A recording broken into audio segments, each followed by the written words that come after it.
नमस्कार दोस्तों, आप सभी का मेरे YouTube चैनल में बहुत बहुत स्वागत है। आज हम बात करेंगे कफ सिरप के बारे में या होम्योपैथिक पेटेंट कफ सिरप के बारे में, जो कि सभी प्रकार के कफ में काम करती है, चाहे वो ड्राई हो या वेट हो, प्रोडक्टिव हो, नॉन प्रोडक्टिव हो, सारे प्रकार के कफ में अच्छे से काम करती है।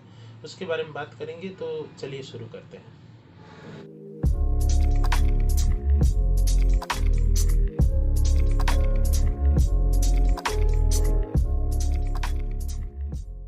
आज हम बात करेंगे होम्योपैथिक पेटेंट कफ सिरप के बारे में, जिसका बहुत ही अच्छा रिजल्ट है। यह सभी प्रकार के कफ में अच्छे से काम करती है, चाहे उस कफ में आपको बलगम आता हो या नहीं आता हो।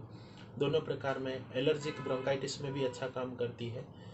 साथ ही साथ स्मोकर्स कफ में भी यह बहुत अच्छा काम करती है। इस दवा का नाम है स्टोबाल कफ सिरप। यह एसबीएल कंपनी का है और इसकी डोजेज जो है, एडल्ट में यानी कि 10 साल से अगर बड़ा पेशेंट है तो उसको आप 2-2 चम्मच दिन में 3 बार दे सकते हैं, और 10 साल से छोटे बच्चों को आप 1-1 चम्मच दिन में 3 बार दे सकते हैं।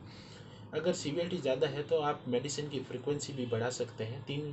3 बार की बजाय आप उसको 4 से 5 बार भी दे सकते हैं।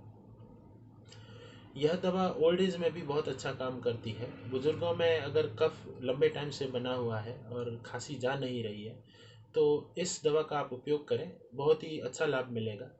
अगर मेरे द्वारा दी गई जानकारी अच्छी लगी हो तो मेरे इस वीडियो को लाइक करिए, शेयर करिए और मेरे इस चैनल को सब्सक्राइब करिए।